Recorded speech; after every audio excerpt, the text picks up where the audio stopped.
So, hi, everybody. It's Stephanie Baker, Executive Director of Life in Abundance, and I want to welcome you to this episode of On the Couch. I have a very special guest with me today. Her name is Tara Sargent, and you're going to get to hear her story. It's an amazing, amazing story on basically pain to purpose and what God has done in the unexpected. As I've said several episodes and in an intro video, our goal in the On the Couch series is to bring to you stories from functional medical providers and other ministries, to highlight other ministries in the area and to bring client stories to you that you are going to find moving and helpful, and as examples of God moving through others' lives. We hope those are going to be an encouragement to you. We try to keep these videos down to about 25 to 30 minutes so they're easily digestible, even though there's a lot that's covered in them. But that's our goal. We want to make sure we're going to be talking also to other counselors about different varying counseling topics. So stay tuned. Make sure you're listening and watching for every video that's released in the coming months. We're excited to be able to do this. And without further ado, Tara, I just want to tell you hi and welcome. It's great to see you. And what the audience, I think, would find interesting if we start with this. Now, you are um, beginning a ministry called Thriving in the Aftermath, and that's what I want us to talk about today. But there's a story that you have that has led to the birth of this ministry. And as many of us in ministry can attest to, this was not an easy path that led you here. But God is faithful and God is good. And anybody that knows you for 5 minutes knows that that's how you live your life with Him and how you see Him. So why don't you take a few minutes and let's start with how you and I know each other, how that happened. Okay, that's one of my favorite stories. So I don't even remember how many years ago. I want to venture to say that maybe it was 5 or 6 years ago. Stephanie was a speaker at a women's event that I attended, and I just so happened to be in a very difficult, vulnerable place in my life. I was trying to figure out who I was in Christ. Um, I grew up in a church family, church home, and knew what it was like to be loved. But I allowed a lot of outside noises for a big majority of my life, to speak some non-truths into my soul and into my heart, and I began to believe those things. And the title of the weekend was Enough. And Stephanie spoke a lot about our worth and where it comes from and where it does not come from. And I had a lot of chains broken in my life that weekend. And she very quickly became someone that I admired, that I looked up to, that I was so grateful for. Um, because I know now that had I not had that weekend, I never would have been able to face some of the things that I have faced in the last 2 years, and the way that I was able to face them. So it's just amazing to look back and know that that weekend ended up being a turning point for me, but I had no idea at the time how relevant and necessary it was going to be for me 5 to 6 years later. So that was the start of our relationship, and I'm very thankful for it. And you are kind enough to be open about being a counseling client with Life in Abundance, specifically with me as your counselor. And I am blessed and honored to walk with you at this point in your journey. And it has been a lot that has led you to where you are right now at this time. Why don't you give a little bit of an overview, if you would, of what the last couple of years of your life have been like and what you have gone through? Okay, so because I don't want to bore everyone with a ridiculously long story, I'm going to give the Reader's Digest version here. So 2 years ago, almost to the day, I had my yearly mammogram, and it was discovered that I had stage 1 triple negative breast cancer. Um, it happened to be the first mammogram that I was not scared about, that I was like, okay, this is finally routine to me. But it was indeed a very shocking and overwhelming diagnosis for me.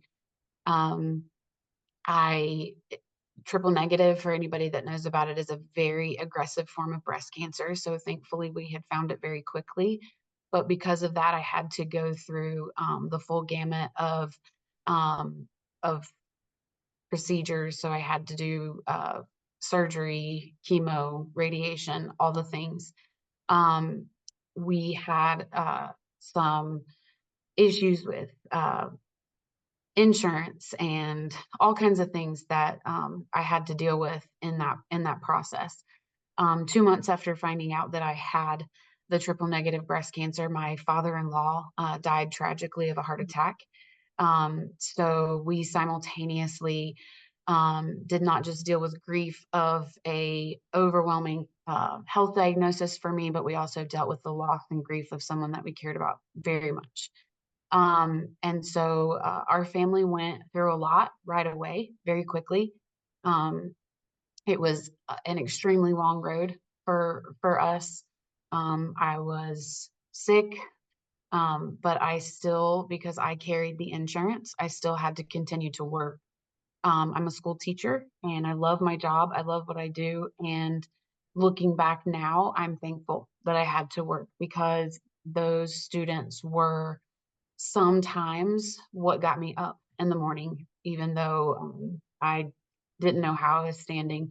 I know that God used them in my life to give me purpose at that moment when it what I really wanted to do was just cover my head and not keep going. So um, I went through losing my hair.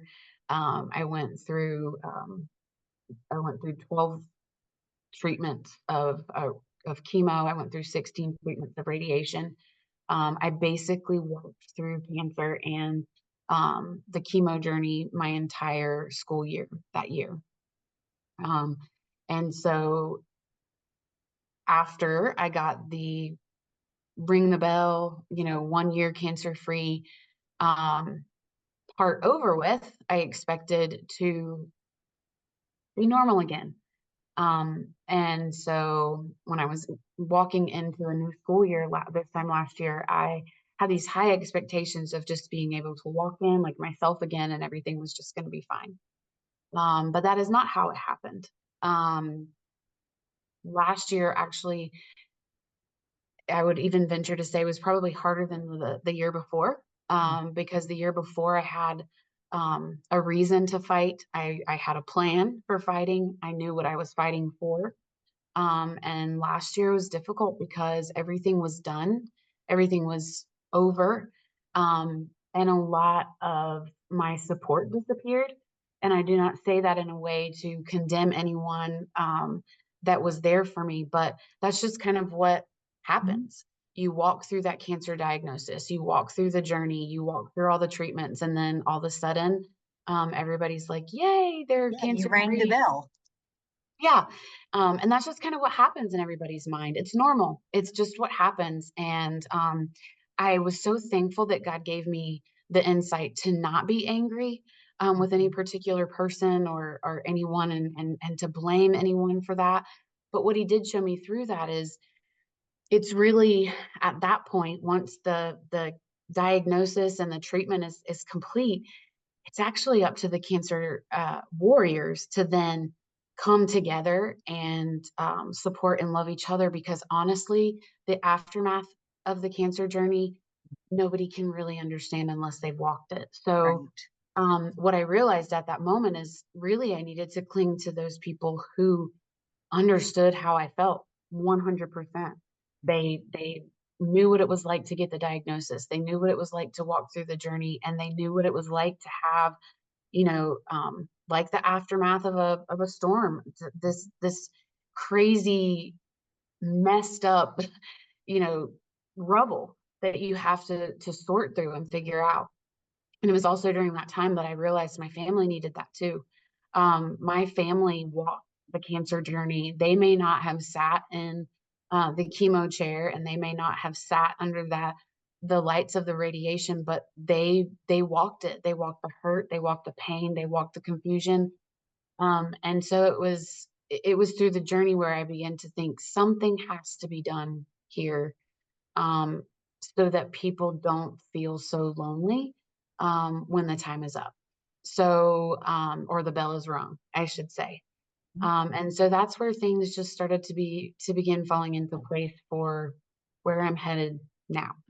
So thank you for sharing that. There are probably a million different questions if you were sitting having coffee with somebody that they would ask, if there's somebody who's just gotten that diagnosis.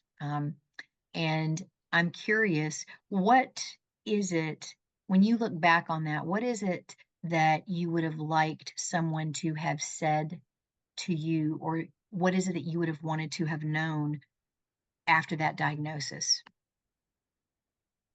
I think for me, what I needed to know is that it was okay to not be okay.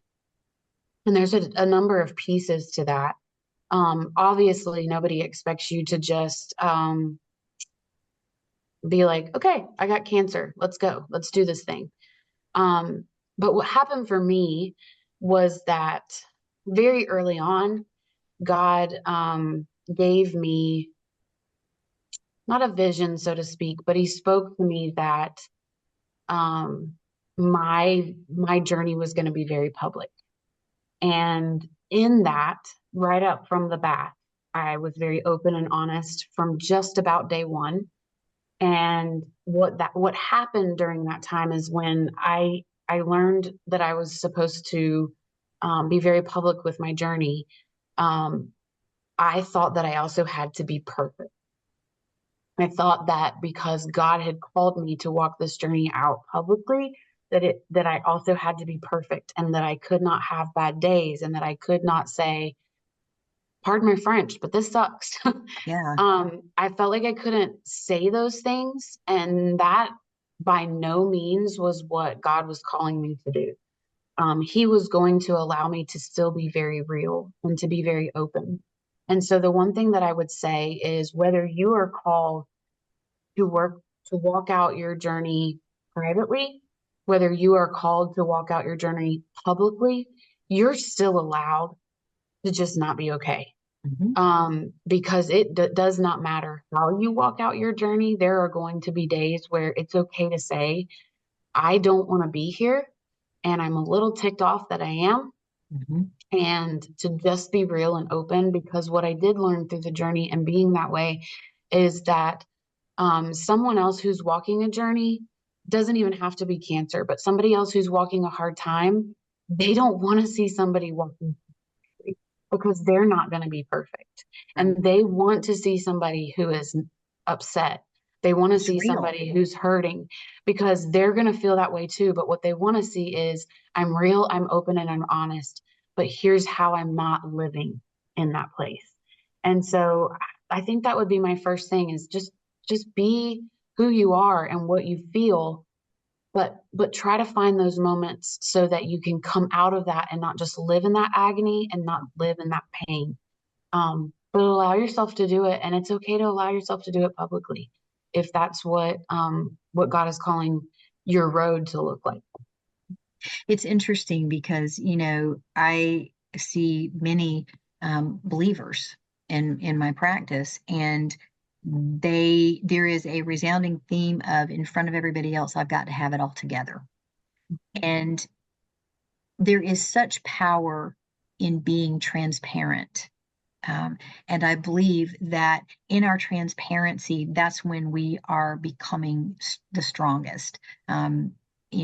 Scripture says, um, confess your sins to one another and pray for one another that you might be healed. And we're not talking about confessing a sin here, but we are talking about saying that we're having a hard time. This is not a walk in the park. This is a hard thing to do. And whatever it is that I'm going through, what I keep deep inside, the enemy will also use. He will use to torture me, honestly. And so it's almost like if we can infer from that verse that transparency brings healing, transparency and prayer, right? And community bring healing. I love that. I don't believe that verse is, I mean, I think we can just take that verse and apply that to other areas. I don't think it's just regarding sin. What I infer from that verse is transparency. There's healing in transparency. And so I think that our stories and walking them, and we don't just stand on any street corner and tell everybody our most personal private stuff. That's not what I'm talking about. But when we have the opportunity to share in appropriate places, appropriate age sharing, that God moves in that. He absolutely moves in that. I grew up thinking church was for perfect people. And so it felt very lonely, felt very lonely. It was once I was an adult, many years later, that I realized church is a triage unit for many people, right? And so I love that. I love that you get that this isn't, I've got to be perfect. That in and of itself is a lie straight from the enemy. Yeah. So I'm curious, you know, what would you say to families that are trying to support their loved one who is going through a cancer diagnosis and treatment? I get and this is very well spoken, that you need to allow the patient who's experiencing this to have good and bad days. What else would you tell them in their efforts to support? Like, what helps? What doesn't help? Well, first of all, I I always like to take an opportunity to say that my support system was great. And I always like to mention that my mom did something that I think all caregivers and family members should do. And she immediately went to this is her MO anyway, but she immediately went to research. And she didn't just research the diagnosis, but she researched how to help me. She asked questions. She looked at blogs and she figured out ways to be there for me and to um, not make things overwhelming for me. And one of the little things that we did as a family, especially my mom and my sister, we had this emotional scale that I would put myself on, and when we would have conversation about important things, whether it be my diagnosis or just something else going on in the family, before we had the conversation, they would always say, "Where's your emotional scale right now on a scale of 1 to 10?" Meaning 1, I can't take another thing. And 10, bring it on. I'm strong enough to handle it. And I just that was so helpful for me because it gave me permission to say, I can't take any new information right now. And sometimes it would be something that was fairly important to the family and they would have to tell me, but they would be able to gauge how much they would let me know based off of my emotional scale. So if I was on a 2 or a 3, all right, we're just going to give her the need to know and all the extras, we'll save it for a better emotional state. That's Um, fantastic. and it was just a really good way for me to be able to gauge things because um, I was also teaching.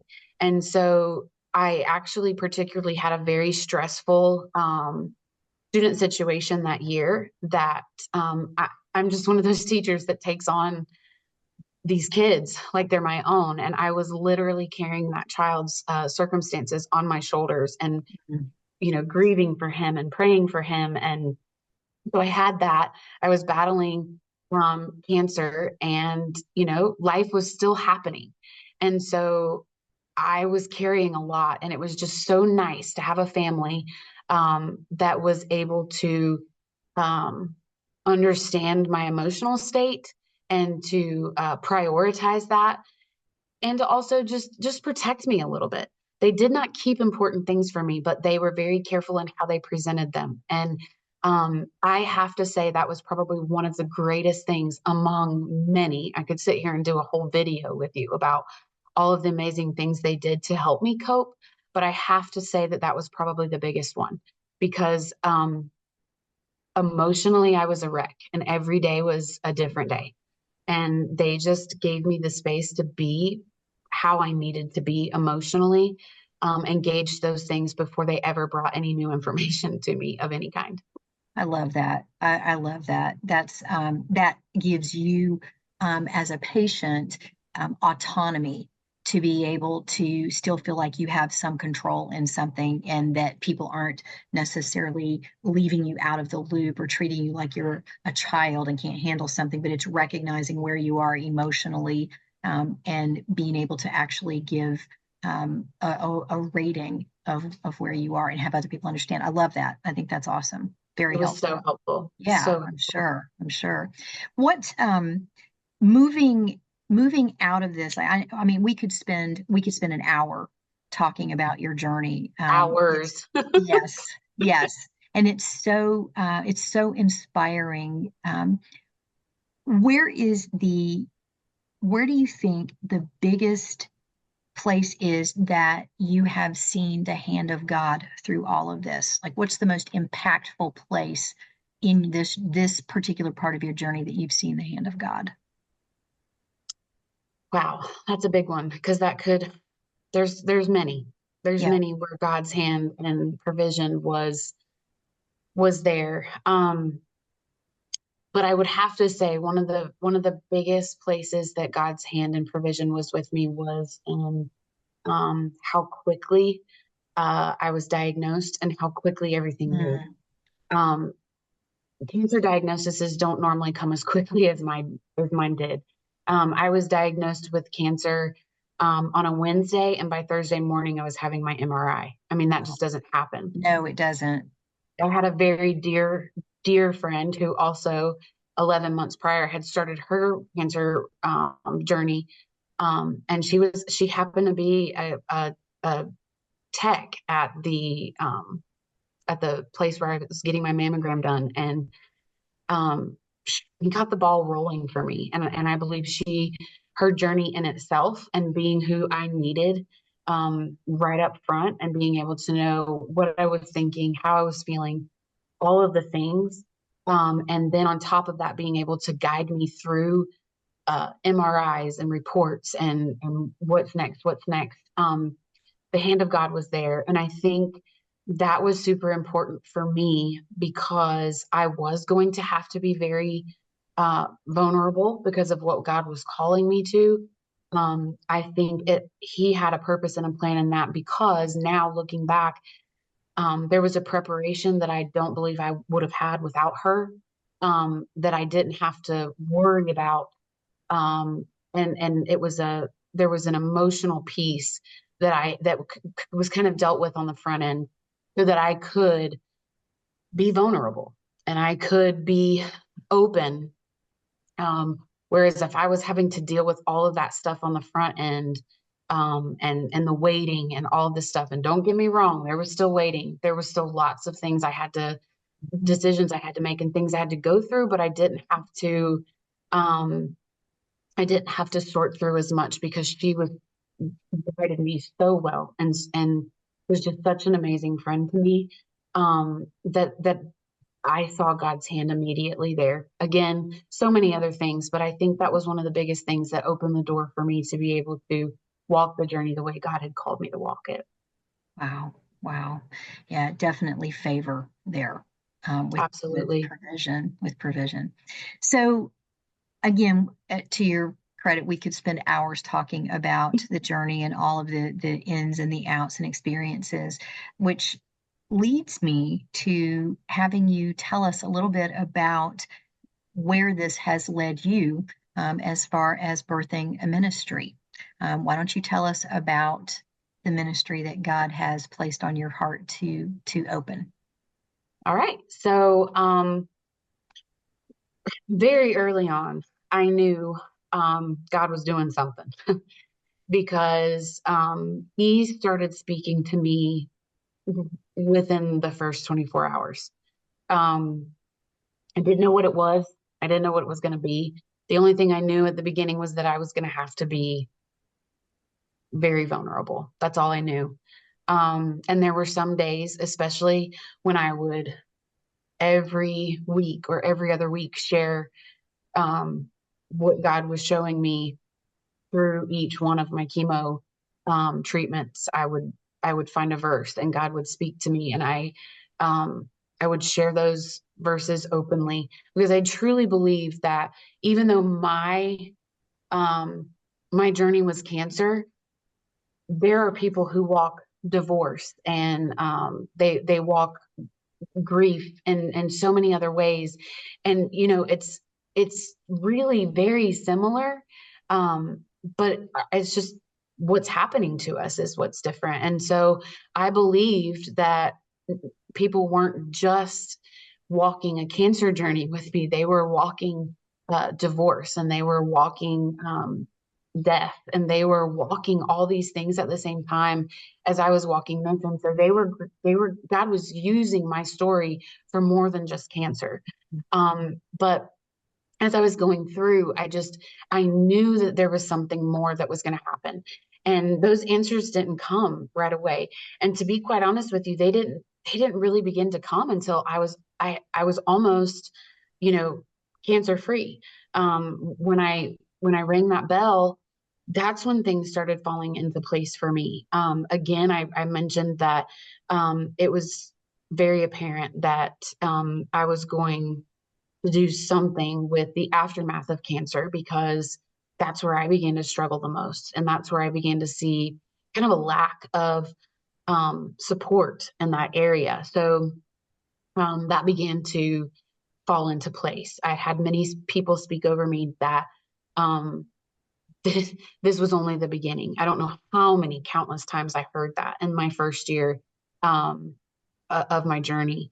And then this past summer, not this past summer, sorry, would have been the summer before that, um, God began to work this aftermath uh, word, and just begin to stir it in my heart. It happened to be the theme of our youth camp, not this past year, but the year before. And that word just stuck at me, and I just couldn't figure it out. And God just began to just stir this word in me, and just, I'm like, again, I'd be here forever to tell exactly what happened, but that word is really really where He began to show me that that was going to have something to do with this cancer ministry. And um, the aftermath came about. I started researching aftermath of storms and things like that. And then this past year at Our Ladies Retreat, we talked about the rebuilding process, and that's where I began to find out, that's where I was at the moment. Right. I had walked through the storm of cancer in and of itself, the just where everything is just stirring up and being destroyed. And then I rang that bell to step out into the aftermath of what had happened. And I walked for so many months that aftermath journey of just trying to figure out where everything was. And I began to get things cleaned up. And I met with you, Stephanie, and started to pick up some of those pieces. But then I remembered, okay, everything's clean now. Everything's fixed up, and I have open land. I have this open piece. Now what? And that's where the rebuilding process came from. And I began to realize that this is the steps of coming through, the aftermaths of trauma. And so I knew that I was going to cling to that word. And that's where the ministry title came from, aftermaths of, thriving and becoming better. I've never loved the word cancer survivor. I Right. do everything in my power not to use it, because I do not believe I'm a cancer survivor. I believe I'm a cancer thriver. I want to thrive in this aftermath. I want to be better than I was when I got that diagnosis. And I believe other people walking through trauma, you want to be better than you are, and in the aftermath than you were Going into when you it. signed the divorce papers, when you lost a loved one. You want to be better in the aftermath. Surviving indicates that there's people who don't survive, and I believe we all can thrive. We don't have to be survivors. And so warrior and thriver are the two things that's who I want to be. Mhm. And so that's where thriving came from. I just knew that I didn't want to just survive, I wanted to thrive. And I believe we can do that in the aftermath. I And so so, love that. mhm, To your point, with the survivor piece of it, we know that there are people who do not survive a cancer diagnosis, and I just want to be very clear, that's not what you're speaking about. You mhm, are talking about not just getting by. You are yes, talking about living life in abundance, yep, living life to its fullest, right? absolutely. Yeah. And so I love this ministry title of Thriving in the Aftermath. Tell me, you were sharing your mission earlier. Would you share that with us now, your official mission statement? I sure will. So, for and nobody knows this better than Stephanie, for months, I would even probably say that I've been running from them, believing that this was just something that I was creating in my own mind. And Stephanie, our last session said, I think it's time for you to start thinking about what your mission would be. What do you want your ministry to be? And I thought, man, I'm going to have to think about this forever. Um, but I went home and I figured it out like that. And so it's very simple. Our mission is to support families that have been impacted by the aftermath of cancer through spiritual and emotional healing. My journey lends itself to cancer patients very well, to the families of cancer patients. That's not to say that eventually there won't be a further mission for people who are struggling with other kinds of trauma. But I just believe that I can better support people who have walked the cancer journey. And so that's where our focus is, cancer patients. But I specifically want the families to be a part of this. A whole nother part of my journey is the way that this impacted my children, specifically my Yes. teenage daughter. And we have walked a lot of road the past 2 years, she and I. And so I wish that there had been more support for her. She had great support from my family, but they were also supporting me. I wish that there was somebody there for her that understood the journey, that wasn't also trying to work through some of that trauma. And so that's just where that mission came from. I just believe that it's a whole family. Um, it's a whole family sickness. It's a whole family illness. And I just believe that there needs to be more support there for people who are have rung the bell and who have seen their person that they love overcome. But what happens after that Right. journey is over in everybody else's eyes? What happens? Right. Because it's not Right. over for the family and it's not over for That's right. the warrior. That's right. So, this is a work in progress with the ministry, and this is the first basically layer. And so I just love that this ministry, it feels like a hug and a lifting up, right? Two are better than one, right? That the scripture that talks about that. And it feels like such a value add to families, to be able to have somebody come alongside and recommend resources to be able to recognize something in the patient who is fighting the cancer battle, and be able to go, hey, it looks like you're probably right here right now. It sounds like you're probably right here. Let's talk about that. And for them to have a place to discuss their real feelings, not feeling like they have to cover anything to avoid triggering their spouse or their kids. Somebody that they can actually be somebody that they have as an advocate, but somebody they can be real with in their struggle. I love that. I love Absolutely. that. And I am going to be following this ministry very closely, and we will be obviously releasing more information about the ministry as you move through some of the processes that need to happen. If anybody wanted to reach out to you right now and say, I'm going through this, I just got a diagnosis, or I'm midway through, or I've been through it, and this is what I'm struggling with, how would you want them to contact you? What do you think? Okay, so there's two ways that would be easy to contact me.